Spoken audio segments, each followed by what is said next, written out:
Olá pessoal, sou Paula Ribeiro e nós estamos dando início agora a mais um episódio do podcast da Beneficência.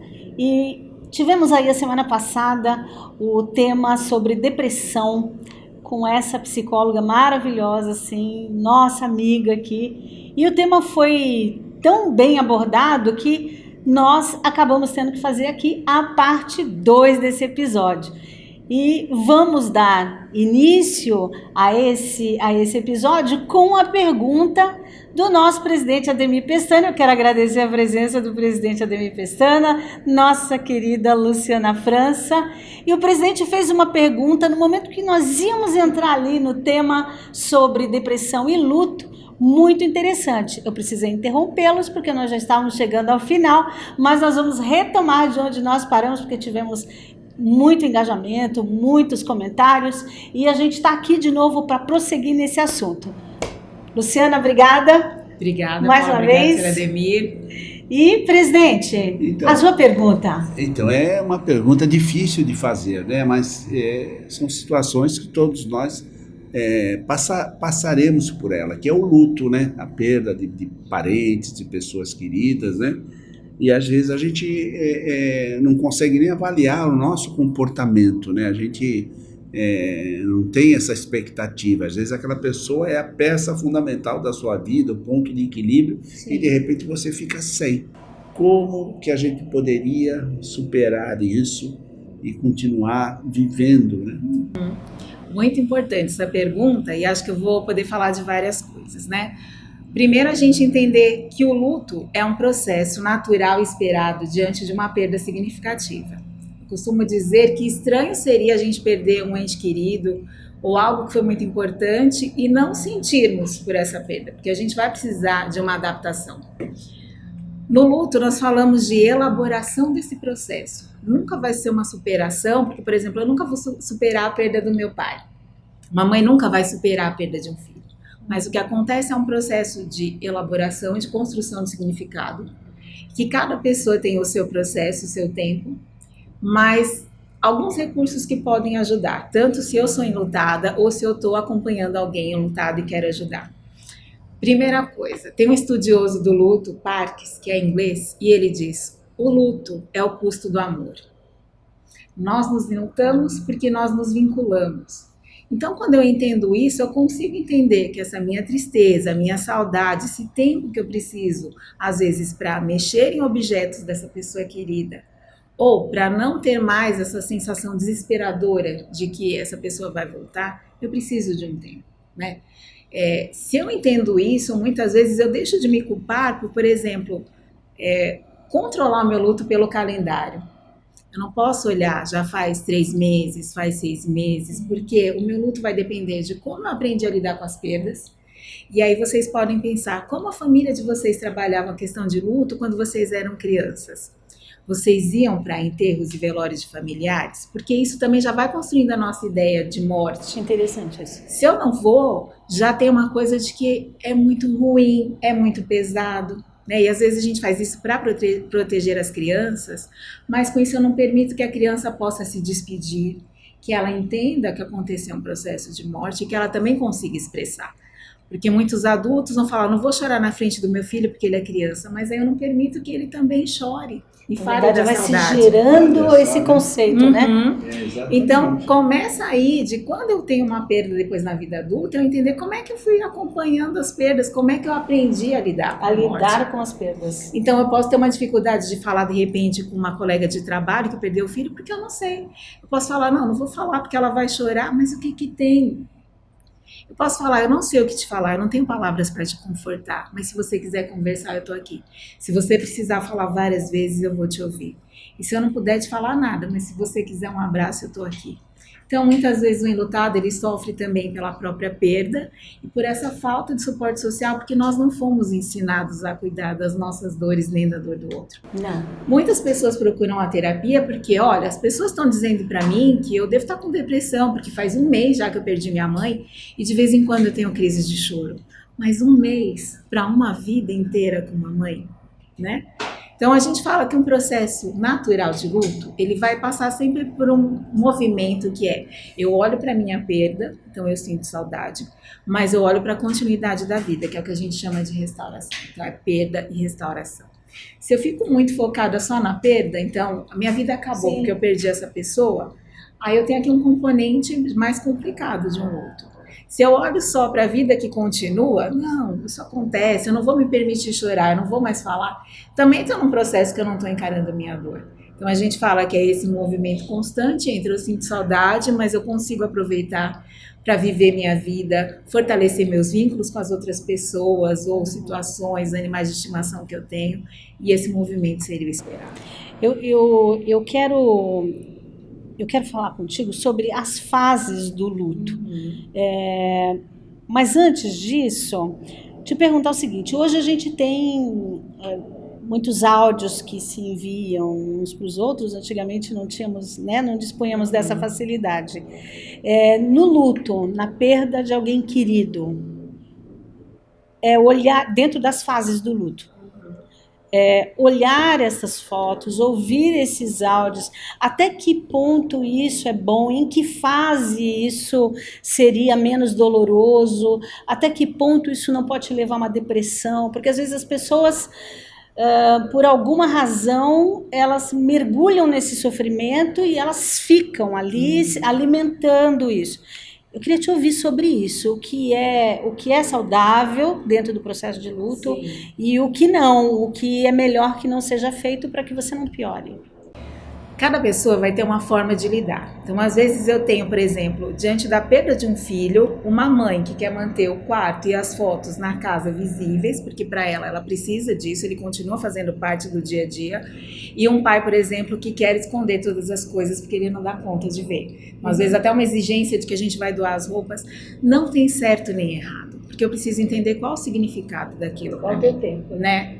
Não posso me forçar a fazer algo muito rápido, por exemplo, com essa mesma pressão de então vamos doar todas as coisas para eu deixar de ver, porque eu posso me arrepender depois, eu não guardei nenhuma lembrança dessa pessoa.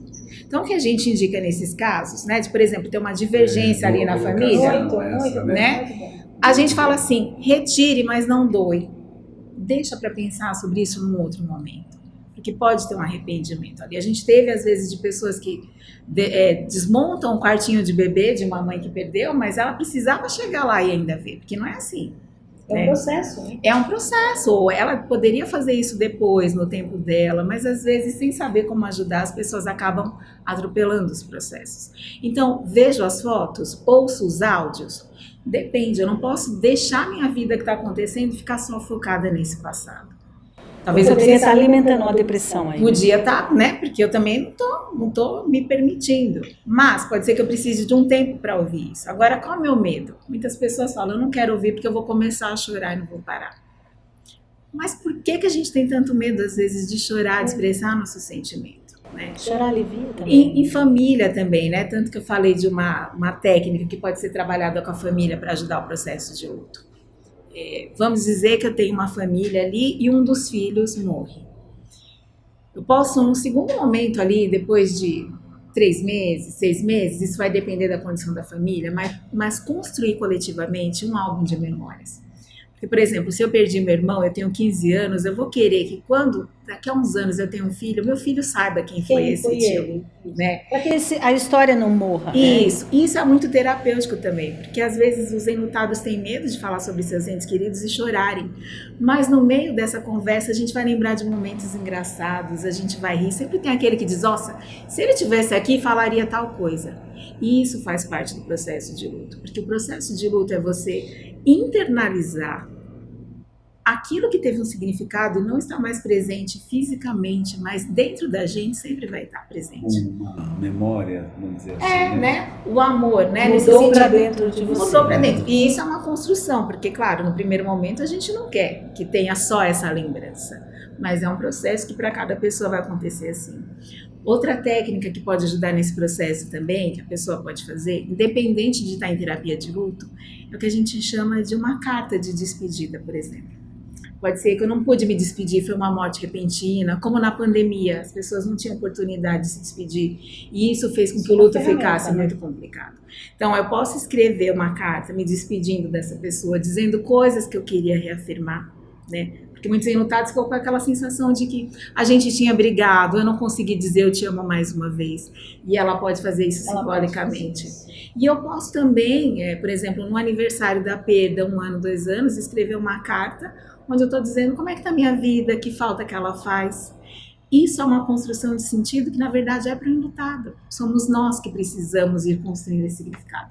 Então, esses recursos, tanto do livro de família, né, construído ali pelos integrantes, permite também que as pessoas falem, que muitas vezes elas não falam sobre essa pessoa querida. E a carta permite que eu, por exemplo, me aproxime de um ente querido, onde sou eu que estou dizendo isso, mas é uma necessidade minha, e isso, de alguma forma, me conforta. Isso é conforto, com certeza. As fases do luto, pontualmente? Quando a Kubler-Ross desenvolveu as fases do luto, na verdade ela se referia a pacientes terminais. E depois, alguns teóricos aplicaram isso também para o luto, né? Então, a negação, a raiva, a barganha e a aceitação. Mas, na verdade, esses conceitos não foram propriamente feitos para o luto, né? Foram para pacientes terminais.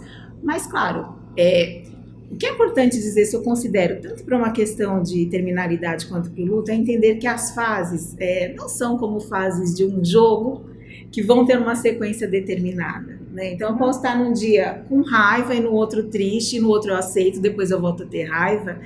E faz parte do processo, na verdade, a gente se permitir essas emoções. O problema da gente se perder, assim, numa questão da fase do luto, e mesmo profissionais fazem isso, que, por exemplo, pode fazer 2 meses que eu não chorava quando eu pensava no meu ente querido. E hoje eu chorei. E eu entendo isso como uma recaída. Eu voltei para uma fase.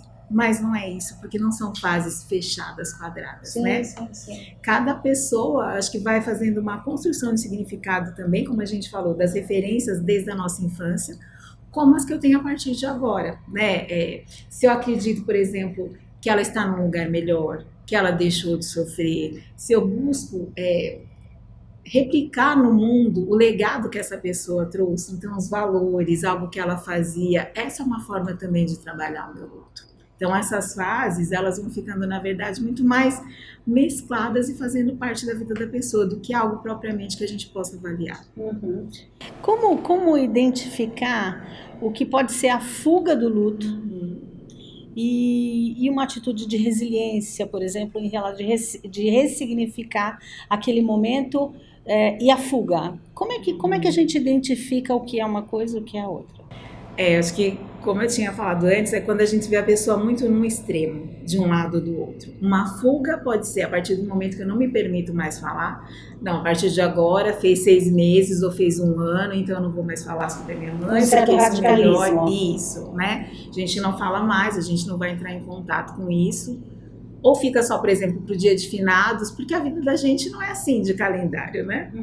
Como pode ser também a questão de se dedicar muito ao trabalho, mudanças de comportamento. Então, uma pessoa que passou por uma perda e agora ela está muito mais focada no trabalho, mas não de uma forma que ela consiga dividir o seu tempo, né? Porque a gente sempre fala isso, tanto na questão da depressão quanto no luto, é o equilíbrio. Quantas coisas eu tenho feito em relação ao autocuidado? Como eu tenho cuidado de mim? Se eu tenho feito uso de álcool, por exemplo, depois dessa perda, isso, né, não estou lidando com a perda de fato. E isso, na verdade, para algumas pessoas se eu não olhar, isso vai passar. Mas os estudos mostram que se eu não olhar, isso vai se complicar e pode sim surgir uma depressão a partir daí, né?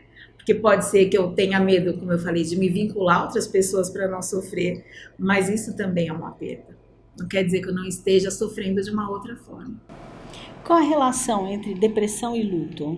Elas podem estar relacionadas, mas não necessariamente. Eu posso ter um luto sem depressão. Eu tenho um processo de luto que se parece muito com a depressão, pelos sintomas que a gente vê. Então, aquele desânimo, a tristeza, o choro, o desinteresse pelas atividades, mas que isso vai passar. O processo de luto, a gente costuma dizer, o primeiro ano é muito complicado. Que você vai passar por todas as datas especiais a primeira vez, né? Seu aniversário, aniversário da pessoa, Dia das Mães, e assim vai, Natal. Mas não que no segundo já vai ser muito mais fácil, é só que agora eu tenho uma referência. O primeiro Natal sem minha mãe foi assim. Agora eu quero ver como vai ser o segundo, né? Que para cada pessoa vai variar. Agora, para dizer que tem um luto complicado, como é que a gente vê também? Não é só uma questão de calendário, mas é essa falta de investimento na vida, né? Eu fico presa à perda e aí eu não consigo. Você percebe, principalmente são as pessoas próximas que percebem, que eu posso até estar trabalhando como antes, posso estar produzindo, posso estar conversando, mas as pessoas que me conhecem sabem que não tem ali vida. Não tem sentimento, é tudo como no automático. A gente consegue perceber, né?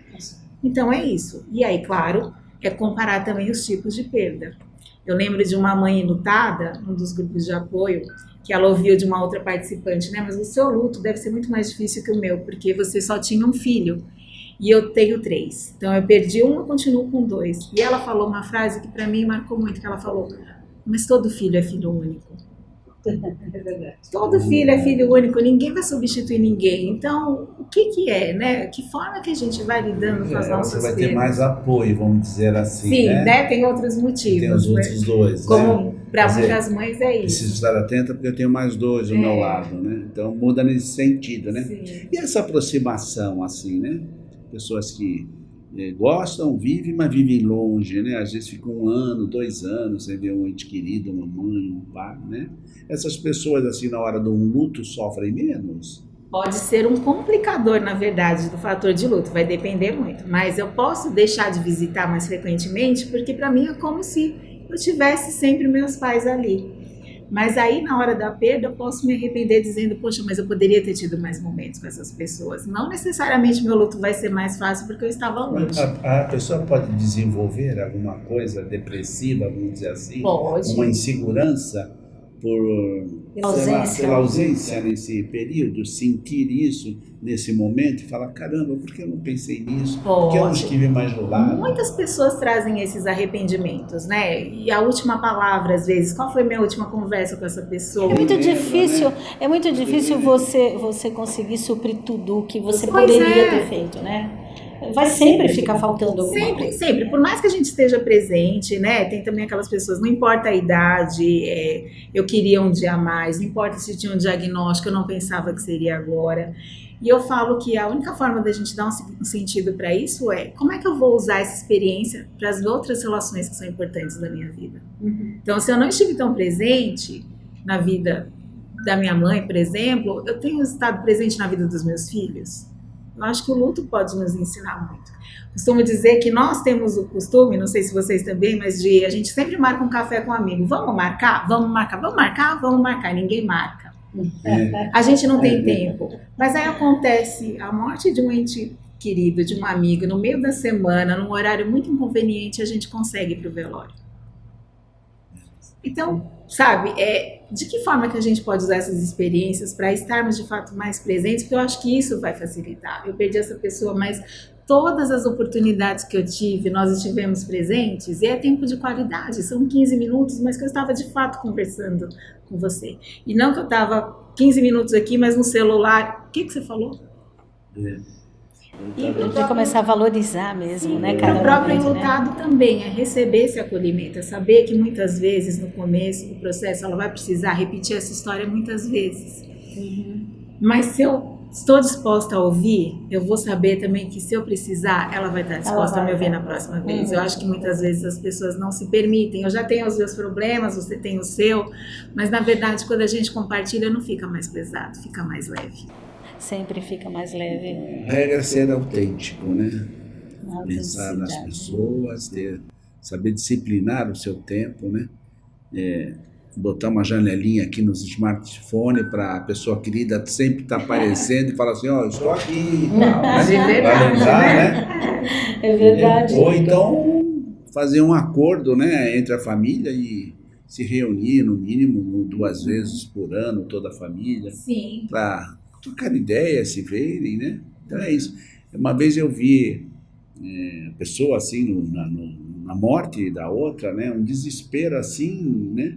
Aí eu fiquei até curioso naquela época, eu falei: poxa, é a filha, Mas ela era assim? Não, ela nem morava aqui já, há 3 anos que não via a mãe. Aí desespero assim, como Um remorso. remorso, né? E questionando até a Acho que morte. isso Poxa, deve ser um fator levaram pro terrível, né? Eu imagino. levaram para o médico certo, levaram para o hospital certo. Será que você ficar cobrando todo mundo, como se todo mundo tivesse a culpa daquele momento, mas estava ausente muitos anos, né? Então, geralmente, assim, acho que despertou esse momento. Caramba, passou e aconteceu e eu não estava. Sim. Estar ausente ou ter brigado, né, com essa pessoa que depois veio a falecer, então isso não Eu pôde acho resolver. interessante essa ferramenta que você passou Da carta para esses casos. Eu acho que isso é muito interessante, porque se ficar uma pendência de você realmente ter esse momento com você mesmo e escrever essa carta, Sim.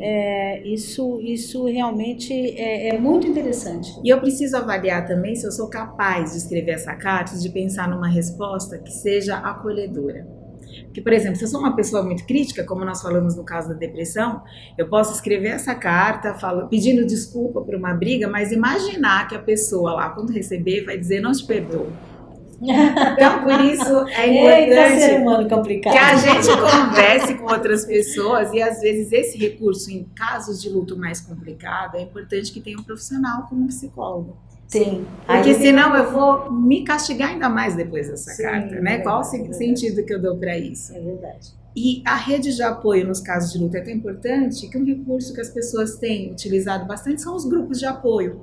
Então, grupos de apoio para pais enlutados, grupos de apoio para pessoas que perderam alguém por suicídio, por exemplo, né? Que no Vital Aéreo eu trabalho, porque ali elas conseguem compartilhar experiências com pessoas que viveram histórias parecidas, entendem que não existem regras, mas ao mesmo tempo são acolhidas, porque no grupo você sabe que se você precisar contar aquela história, um ano inteiro você vai ser ouvido, e não vai ser, não, mas não fala nisso, você tem que ser forte. Os grupos, na verdade, eles funcionam, como você bem colocou há alguns instantes, sobre o dividir a carga, né? Você fica mais leve. Sim. Né? E um espaço onde as pessoas estão preparadas para ouvir, porque às vezes eu tenho essa necessidade de falar, mas a pessoa que está ouvindo não consegue, né? Porque eu tenho medo de olhar para as minhas próprias dores também, eu não quero pensar que se fosse eu no seu lugar, perdendo um filho, eu não sei como eu reagiria, então eu não consigo te ouvir. Pode ser isso também, né? Ou porque eu não vou saber te confortar, então eu não vou me aproximar de você porque eu não sei dar conta. E, na verdade, ter um espaço de escuta é o que faz mais diferença para as pessoas, né? O transtorno do luto prolongado, que eu queria te ouvir um pouco sobre isso. Antigamente tinha a definição de luto patológico, né? Mas aí as pessoas pensaram, não dá para associar patologia, doença a um processo que é de perda, que é individual. Mas o transtorno de luto complicado, então ele vai considerar um tempo maior de duração. Então eu falei, é natural que o primeiro ano ele seja mais desafiador? Sim, mas vamos dizer que passaram-se 2 anos, 3 anos, e essa pessoa não conseguiu deixar de olhar só para a situação da perda, né? Porque outras coisas continuam acontecendo na vida dela, mas ela não consegue olhar. Então aqui seria um indicativo. Aquelas alterações que nós dissemos que são comuns no começo do processo de luto, então desânimo, choro, dificuldade de memória, já passou muito tempo e ela continua com essa mesma intensidade. E muitas vezes a própria ideação suicida, né? Que é assim, vem de um desejo de eu sinto falta dessa pessoa, então eu tenho que ir ao encontro dela. Pelo sentido de viver. Né? Ou também, ou porque não faz mais sentido, como é que eu vou viver, qual o sentido que eu vivi para o meu filho, agora eu não tenho mais esse filho, por exemplo, ou pode ser o desejo de um reencontro. Então, nesses fatores, a gente identifica aí uma questão mais específica que frequentemente vai precisar de um acompanhamento psiquiátrico, mas junto com trabalho psicológico também, que é para a gente entender de onde vem, né, essas crenças relacionadas a esse processo. Podem ser processos de apego também, então eu me apego muito a essa pessoa e é como se ela não estivesse aqui, eu também não estou mais, né? Perdi uma parte de mim. E claro que nós perdemos parte de nós, mas não a totalidade. Então acho que são mais nesses sintomas. Muito bom. Psicóloga Luciana França. Nós temos aí muitas pessoas nos assistindo, tomando aí como ferramentas tudo que está sendo dito. Nós já estamos encerrando essa nossa segunda parte aqui. Uma mensagem para quem está aí em depressão, para quem está vivendo esse processo de luto, da nossa psicóloga desse episódio, Luciana França? Eu acho que nos dois casos e outros tipos de sofrimento, a primeira coisa, nós temos que respeitar o que nós sentimos, né? Então, se eu sinto uma tristeza, uma depressão, se eu estou passando por um processo de luta, a primeira coisa é não me culpar, não me cobrar ou achar que eu estou sendo fraca por não conseguir lidar com isso. Eu acho que isso já tira uma carga muito grande dos nossos processos. E o segundo é procurar ajuda. Então, naquilo que faz sentido para mim, eu preciso de ajuda de conversar com pessoas próximas, isso dá conta? Eu preciso de ajuda profissional, então eu vou passar por uma avaliação com um psicólogo, vou entender esse processo, se é uma tristeza, se é uma depressão, se é um processo de luto normal, ou se está já com características de um luto complicado. Eu acho que primeiro, autocuidado, então autorrespeito, validar meus sentimentos e depois entender que procurar ajuda não é sinal de fraqueza. Na verdade, eu acho que cada vez mais, nesse mundo instagramável, de uma felicidade idealizada, a gente precisa de muito mais força e coragem para dizer que está doendo. Mas quando a gente se permite dizer isso, a gente vai perceber que é normal, somos humanos e que bom que sentimos. Então, procurar ajuda. Há muitos anos atrás, né? Ficava com a marca, né, faixinha preta no bolso, né, mostrando que aquela família que estava enlutada. A gente não sabe se era para mostrar socialmente ou para mostrar a fragilidade da família por ter perdido alguém que não faz mais parte daquele complexo familiar, né? Mas não faz muito tempo isso. Mas é uma demonstração também da qual ela falou aqui, né? Mostrar para as pessoas que o luto está ali, que as coisas mudam também e que a dor fica por muito tempo, através até do sinal. É verdade. Quem está nos assistindo, se entendeu que está precisando de ajuda, além do CVV, que é através do 188, como é que faz para entrar em contato com a Luciana França? Eu vou pedir até para que coloque aqui o teu contato, para que essa pessoa possa, então, buscar ajuda com essa profissional maravilhosa que nós temos a honra de ter aqui conosco hoje. Obrigada. Bom, eu atendo online e eu tenho uma página no Facebook que é Psicóloga Luciana França, né? Onde lá eu sempre compartilho conteúdos sobre questões da psicologia e do luto também. Então vai estar aí aparecendo no nosso vídeo esse contato, você pode anotar e ficar aí à vontade para procurar a nossa querida psicóloga, presidente Ademir Pestana. Uma alegria muito grande, mais um podcast Beneficência. Olha, muita qualidade esse podcast, né? A gente tem aumentado muito o índice de visualização do nosso podcast, né? Chegando agora a média de 2 a 3 mil pessoas, tem outros que já alcançaram 12, 14 mil pessoas, então é o que nós pretendemos aqui. Muita qualidade, funcionária pública também, né? E você vê que funcionários públicos tem muitos com muita qualidade também. Inclusive, nós temos grupo de apoio ao luto para os servidores. Então, olha lá, olha fica aí a dica para você também. Então, é um programa com muita qualidade. Eu espero que esse programa seja útil para muita gente. É isso, podcast Beneficência. Nós queremos deixar o nosso grande abraço aqui à Luciana França, presidente Ademir Pestana. Podcast Beneficência, Medicina e Saúde chegando até você. Até a próxima. Tchau, tchau.